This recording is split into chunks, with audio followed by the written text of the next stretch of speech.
This is Canada Reads American Style, featuring two friends who love Canada Reads and Canadian literature.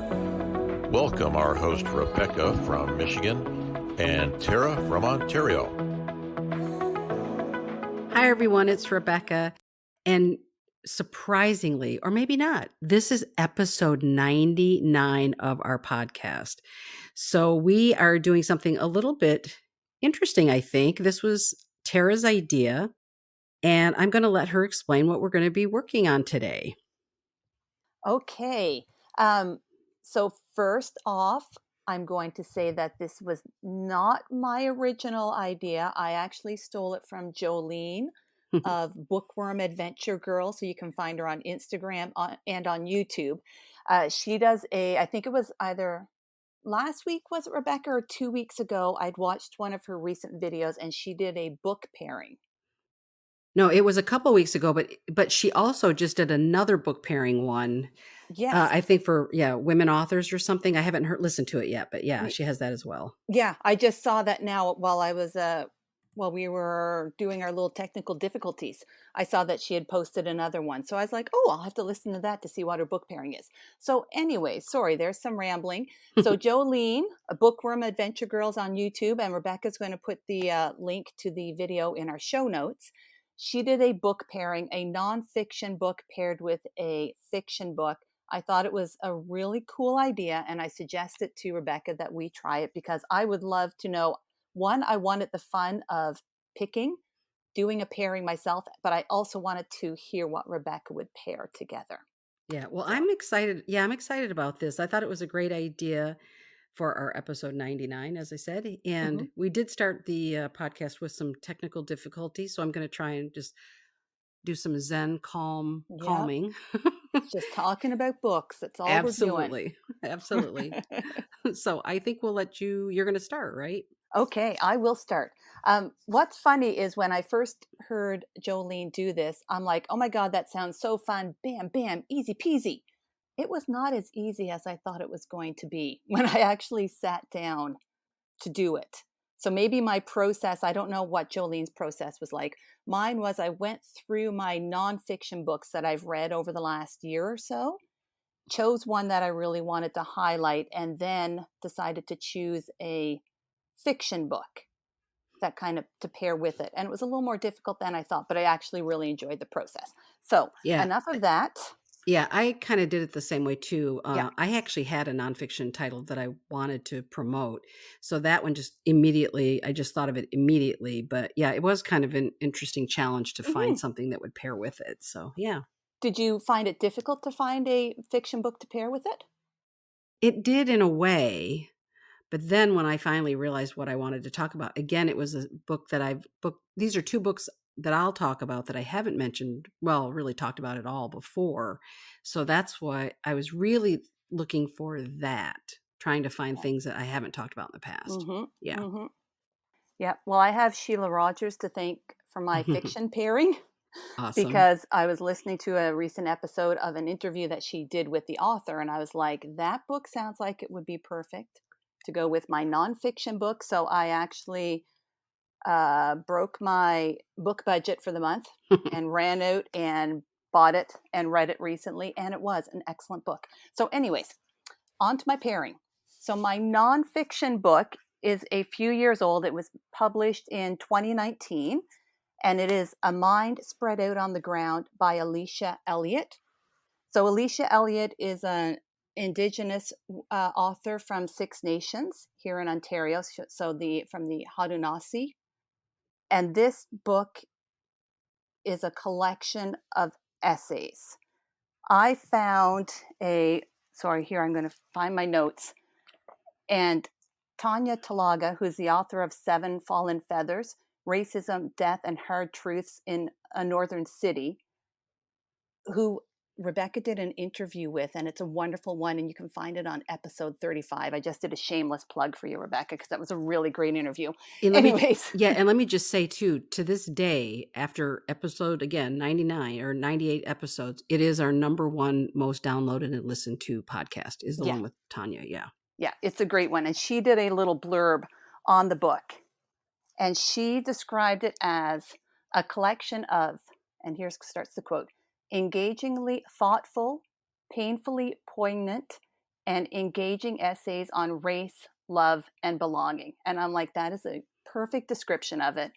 So it covers topics of mental illness, indigenous culture, history, racism, sexual assault. It's not an easy book to read.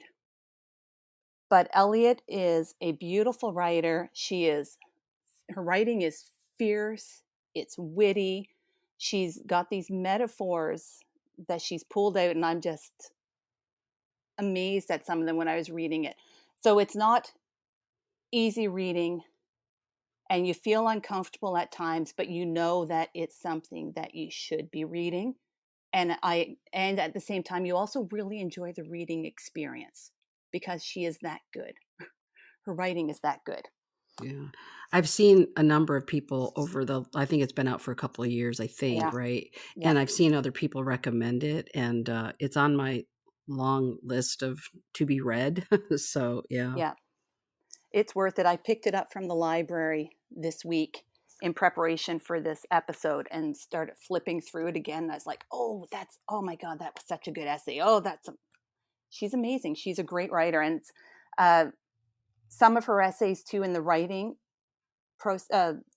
style are very experimental, but like in a cool way, not in a way that that's not accessible. It's just, Yeah. they're very interesting essays.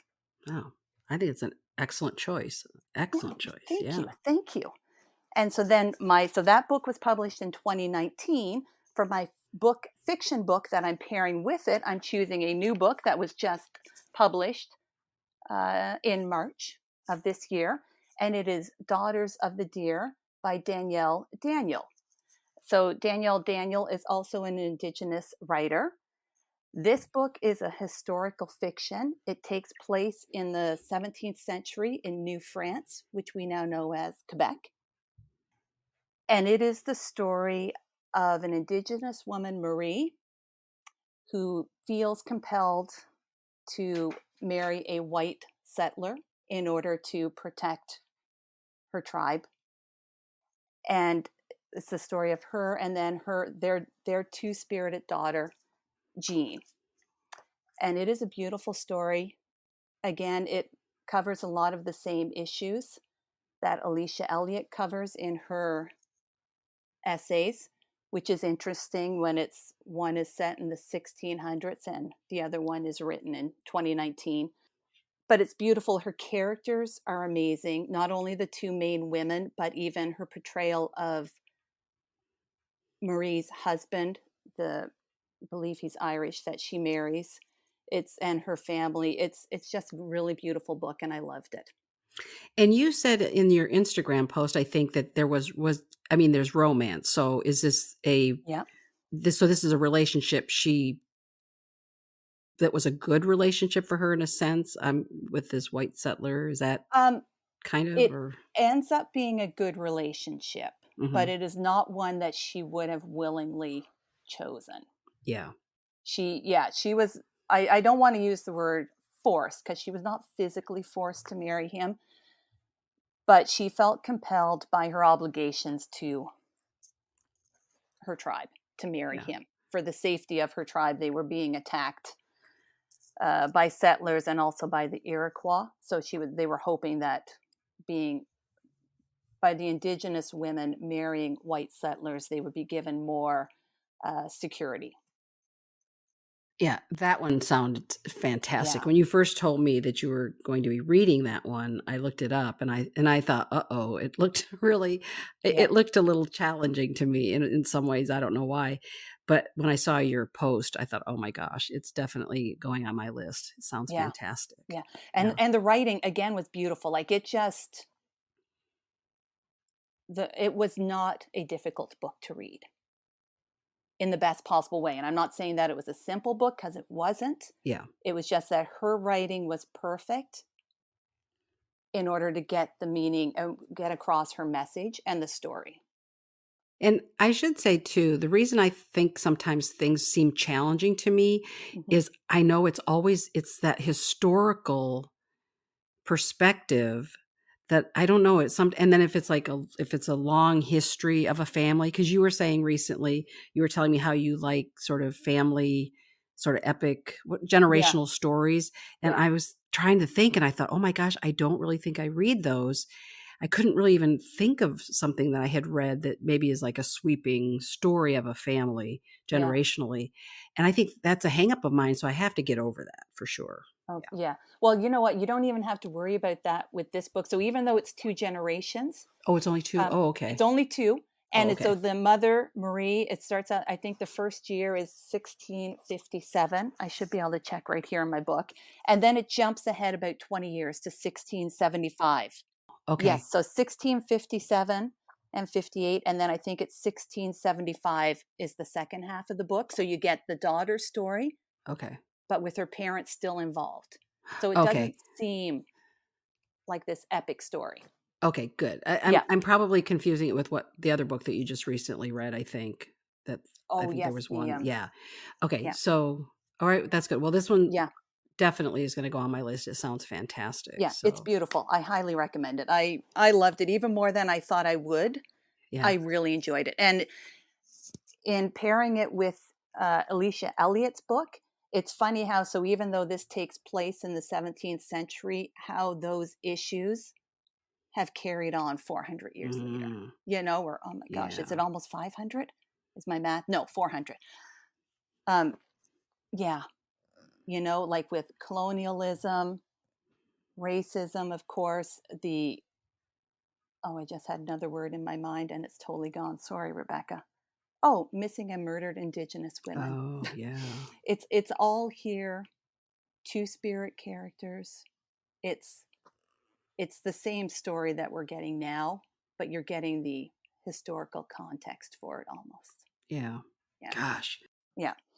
Okay, well, two excellent pairings, or I should say an excellent pairing of those two books. So that's great. I'm not sure. Mine might be a little odd, No, but I want to we'll hear it. see. I love odds, so bring it on. Okay. So when you said it, as I said earlier, I immediately thought of this book because I know people have read it, and I think when I posted about it a few years ago, people commented and said, "Oh, it sounds good," but I don't know that a lot of people in our circle had read it.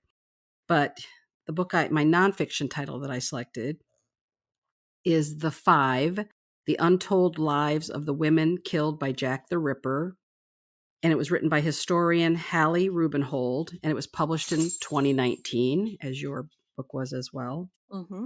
And it is about, I looked this up because when I heard an interview with her and I wasn't sure how the context of this, but it is about the canonical five women that were most likely to have been linked to Jack the Ripper, because apparently there were two murders prior to these five that that they think maybe, but it's not confirmed in some way. I mean, Okay. although it's hard to confirm any of this, I guess, in Yeah. many ways, because they don't know who did it. And then there was another four after the five. And the five are Polly Nichols, Annie Chapman, Elizabeth Stride, Catherine Eddowes, and Mary Jane Kelly. And the reason I'm reading their names is because this nonfiction account of the lives of these women completely changed the story of Jack the Ripper in many ways, right? Because the women it's always been, the way I learned it too was he murdered prostitutes, right? Yeah. That's Yeah. the story we've all been sold. And like a lot of things in history, we've been sold a certain story that isn't true. And so she did this incredible primary source research. And even before she published her book, there were people, hate to say, but mostly men, Yeah. who have written and been and made Jack the Ripper's mythology their life's work. And they took her to task before Hmm. the book even came out. It Wow. was unbelievable the crap she took from others. But what she did was she tells the story of these women. And she said there is no evidence that 3 of the 5 were involved in sex work. 4 of them were in their 40s. The last victim, Mary Jane Kelly, was 25. None of them were from Whitechapel. And their only crime was they lived in poverty. They experienced homelessness. And also they were governed by laws that made women's lives hell at the end of the 19th century. And what I love about this book is that we know nothing of the murders. So if you like true crime, this is not your book. If you like social history, this is your book, because she stops each of the stories there's 5 sections to it, obviously. She stops right at the point at which they're going to be murdered, because that's not important. Because these women, if you look it up on Wikipedia, all it says is their name and all the things that happen to their bodies. Yeah. There's nothing about these women. And in fact, it's weird too, because it also says, like, under victims, it says unknown. And you're like, wait a minute. And then when you read the article, the rest of Wikipedia, it does list the women's names. But her whole point in doing this was these were women who have the right to be known. They weren't just prostitutes. They weren't just forgettable people.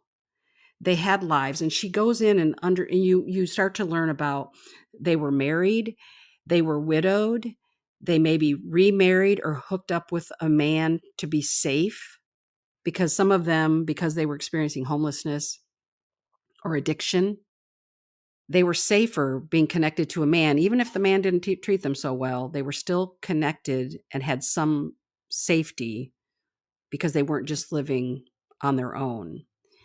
And these stories are so compelling that I lived with this book for so long that I felt like I knew each of these women. She's an incredible writer. So anyway, I could go on forever, and I will not go on forever, but I will just encourage you to pick up this book and validate these women. Yeah. Because history has just screwed them over. They were murdered. They were just a body to describe, especially too when they were murdered, those newspapers just, told the most, heinous stories about their bodies and everything. And she makes them human. So I love that about it. So anyway, that's my nonfiction book. Nope. Great choice. And I think not only to validate the victims, but also her as an author. Because oh my gosh. I remember I did hear she was attacked for writing this book. Yep. And they wanted to silence her. So the more of us that read the book, the better. This is like, yeah. And Jack the Ripper, it's probably a billion-dollar industry around the world. There's all kinds of things related to it. And she came out and told a story that had not been told before. Mm-hmm. And it's because all we cared about was, the serial killer. Yeah. That's all we cared about, and how he mutilated them. But what I love about the book, again, is that you don't know about that part of it. You get to live with these women and how they experienced their lives. And that other part doesn't matter. The fact that they were the victims, that part, let's not dwell on that. Let's talk about them as women who lived really hard lives. And anyway, and we're dismissed. So, okay. Now, the book I'm pairing it with is, because I just think that Hallie Rubenhold, she did such an amazing job of creating women that we care about, that I wanted to talk about one of my favorite female characters in fiction. And that is Carol Jordan, who is part of the Tony Hill Carol Jordan mystery series written by Val McDermid, who is a Scottish writer who was a crime writer, a newspaper crime writer back in the day. Okay. And she has, since throughout her career, she's written 5 different mystery series, 7 standalone titles, and in the Carol Jordan series, there are 11 books in the series. They started out in 1995, and it's 2019 was the last one. She usually writes about every 2 years, but she just wrote a new book, a new series. She started a new series. And I was like, okay, it's been 3 years now. Yeah. Where's my next Carol Jordan, Tony Hill series? Like Yeah. I'm dying. So basically, this is not for people who like cozy mysteries, if that's your thing. This is for people who read graphic crime mysteries. Okay. Yeah. The first book in the series is called The Mermaid Singing, and it's really graphic. It's really difficult if you are squeamish. But I had a friend who she likes mysteries, and so I recommended it, but I didn't realize what kind. And she said, "Oh my God," she said, "I couldn't even get past like the whatever chapter it was." And I think she never took a book recommendation from me ever again after that. But what I want to say about this, in 2002, they made a TV series that lasted for 6 seasons, a British series. It was Oh, called Wire in the Blood with Robson Green, who okay. is currently in the Grantchester series, and Hermione Norris, who is one of my favorite English actresses, and I have a huge girl crush on her. I love her so much. She plays Carol Jordan. So here's my long-winded point about how I'm pairing these two. Val McDermid has the ability to write characters, serial characters who develop over time, and you get to know them probably better than you know yourself. I mean, they are so layered. They are flawed characters, which I love. And so Tony Hill is a clinical psychologist, and Carol Jordan is a detective chief inspector. And they're always trying to solve the crime of a serial killer. And Tony Hill is brought in as the psychologist to help them. He kind of does profiling. But Val McDermid has both of her characters go through things that I don't think your average author of series does. I mean, there have been times when I've been reading them and my mouth just drops open, and then the book ends and I'm just like, wait a minute, what? Are you kidding me? Things happen to the characters that you just don't expect, which I love, because usually when you read a series, you know that your main character is always going to be okay. Yeah. Val McDermid does not do that. Her characters are not okay. And in fact, there was one, I never read about what a book is about before I read it. And I'm glad I didn't in this case, because one of the books, a few books back, after I was done reading it, and seriously, like, it ended on, I just can't believe how it ended. I went back and then started reading reviews and comments, and she had actually asked all of her readers beforehand, please don't say anything. Don't do any spoilers. Please let my readers read it and get it in the moment. And I'm glad I did, because it just like blew my socks off. So I'm telling you, if you like good graphic serial killer mysteries, pick up the Tony Hill, Carol Jordan series.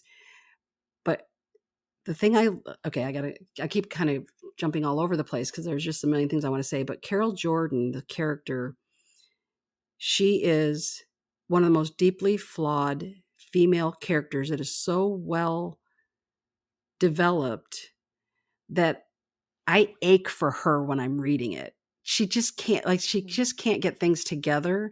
But over the course of all the years, it's been 24 years that the series has existed, from book 1 all the way to the last book in the series so far, she's a real woman.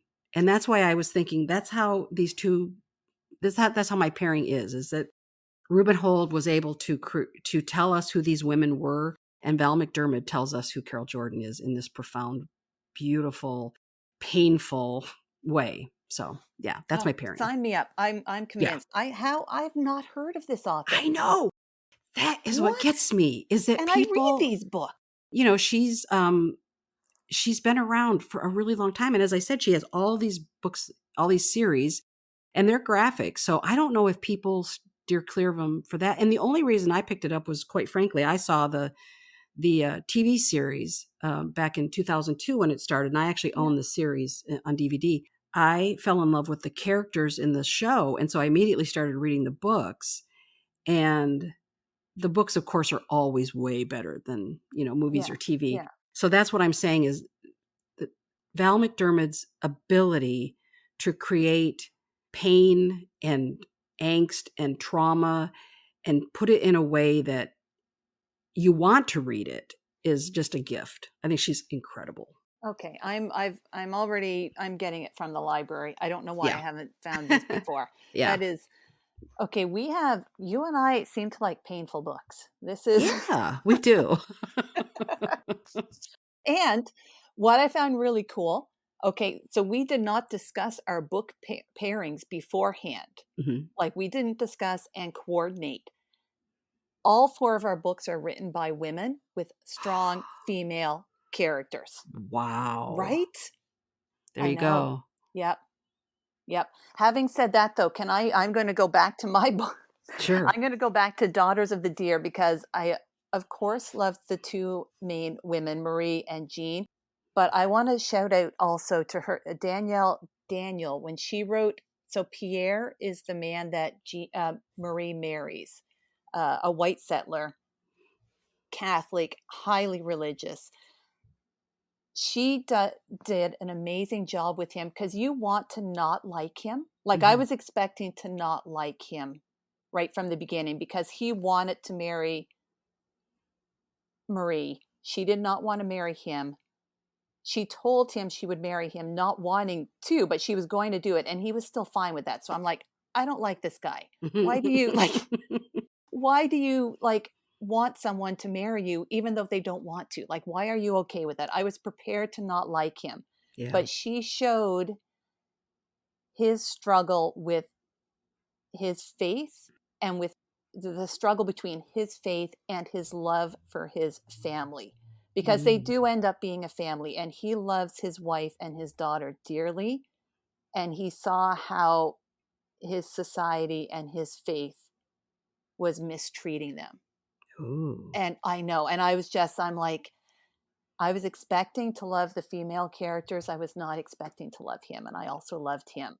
That's really incredible that she was Yeah. able to do that because I agree with you. It's not something I would have expected. Yeah.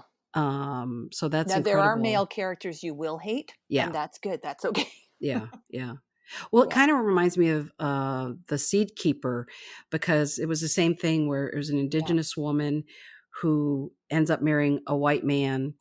And it's because they're both really lonely and they both can, work together to work the land, etc. Mhm. But at first I was like, oh my gosh, I love this romance because they're both 2 really lonely people who find each other. But Yeah. that's not how it ultimately ends up. And so I was kind of like, oh, bummer, but this one, it's nice Yeah. that there's kind of an actual relationship. Let's say that. I haven't read The Seed Keeper. What year was that set in? It's actually historical and modern.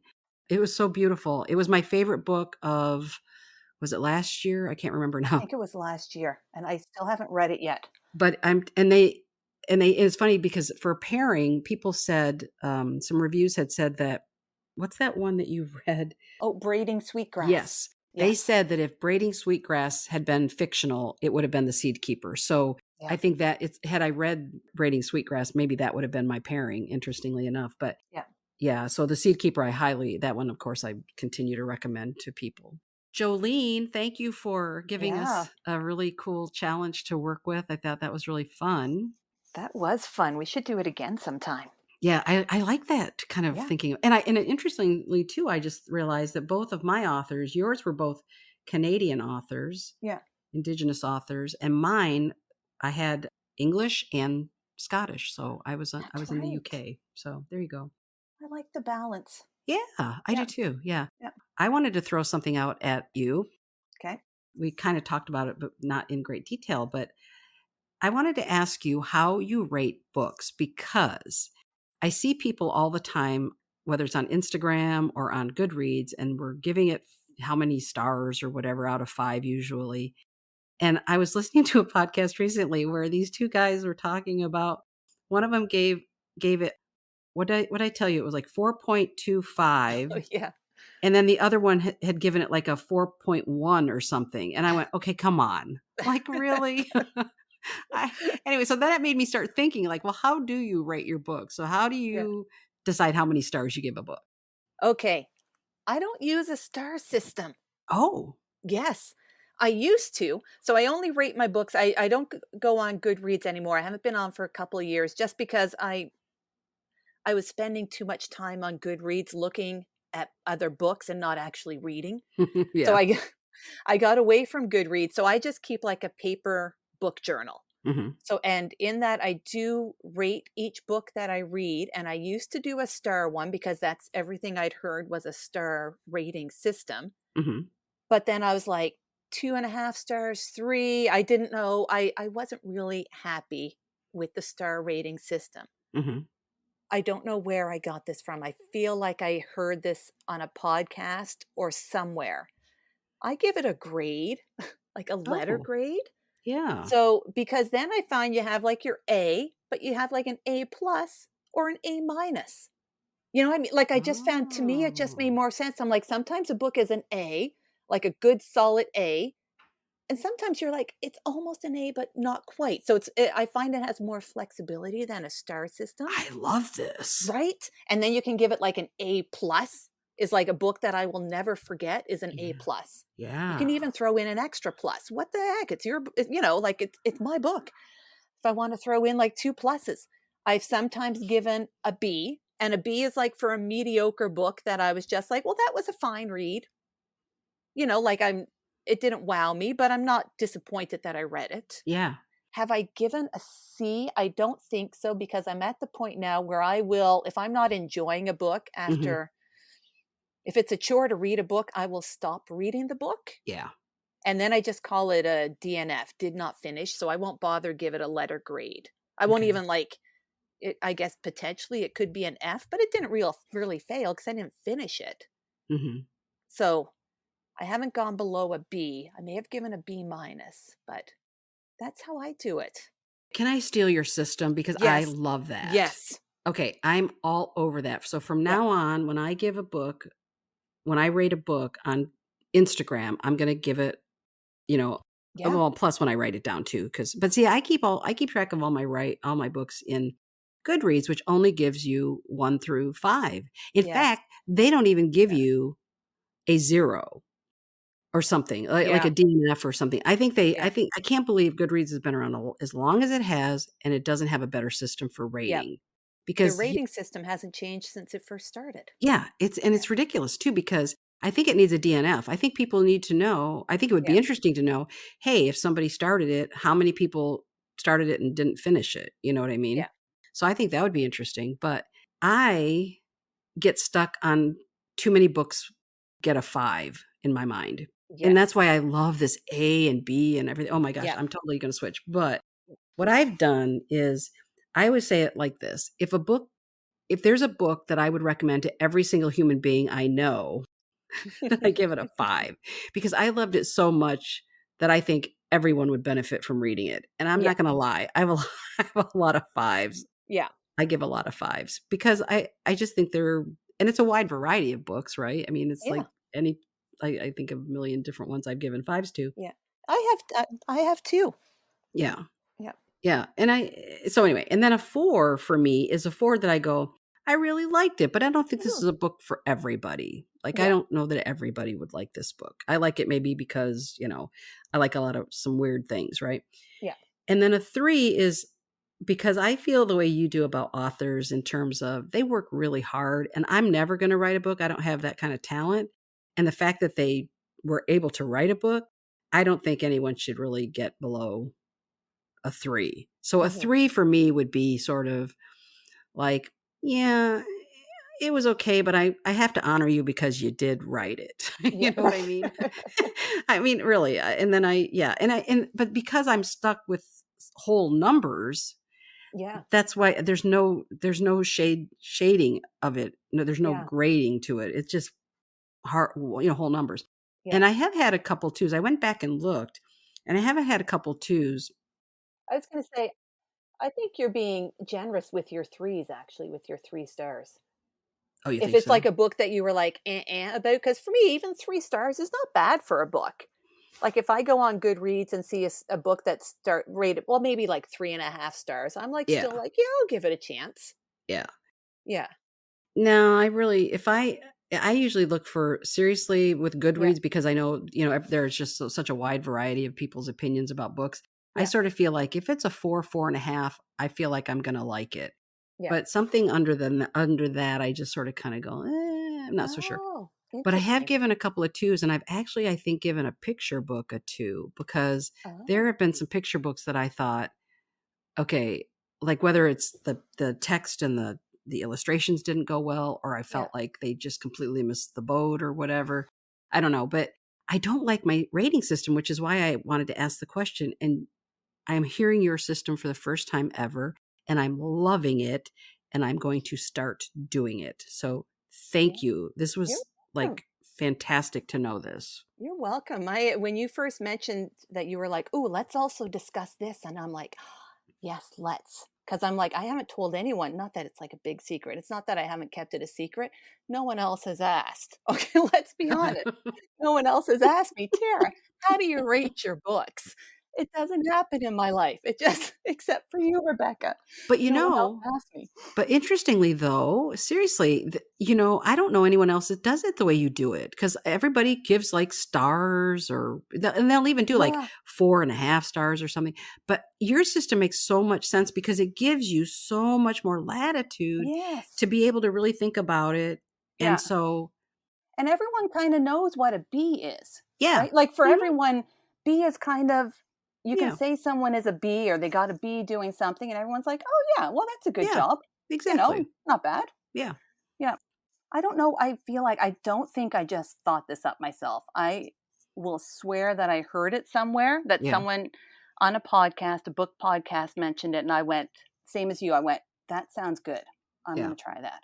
But I don't know anyone else that's doing that. So that's why I think it's really amazing to this late in my life to discover a whole different way to do Yeah. it, which is fantastic. So I am all over it. Yeah. Thank you for sharing that. You are welcome. Thank you for asking. Yeah. And I just want to mention to everybody that we are going to be doing a special podcast for the next one because it will be our 100th Yay. podcast. And so I don't think we'll talk about it quite yet. We'll, when we get it all together, but it'll be out probably, when did we say, like mid-September, I think that I we'll have think it we out. said mid-September. We're Yeah. recording maybe end of August. Is that right? Yeah. Or beginning of September? Beginning Yeah. of September. Yeah. We'll be Yeah. doing that. And because Tara and her family have some vacation plans coming up. And Yeah. so we are pushing things back a little bit. Summer is kind of a slower period for us just in general because there's a lot of vacation time. But yeah, we're really excited that we have made it to 100 almost. Yeah. And we hope that you enjoy what you listen to and that you'll continue to stay with us for the next 100 That's episodes. right. Yeah. That's right. We got to start planning for 200 soon. Well, let's go for 150. Well, you know what we will be. No, what I will say that what we're planning to, though, is we are coming up. We think by the end of the year, we might be at 10,000 downloads, which is pretty Yes. significant, I think. Yeah. Yeah. So if we're going to have something special Yeah. for We'll our plan. 10,000th. Yeah, we'll have a plan for that. Yeah. And we hope that you'll continue to listen and maybe go back and look at some past interviews that we've done. Some of the ones I've just really loved, like Jesse Thistle was amazing. Cory Doctorow is still, I told him at the time that he is the smartest human being I've ever spoken to directly in my life. That man's brain is just on a completely different level on this planet. He's just incredible. So anyway, yeah. I also loved your, you did one, oh my gosh, I can't remember the author's, David Hiska.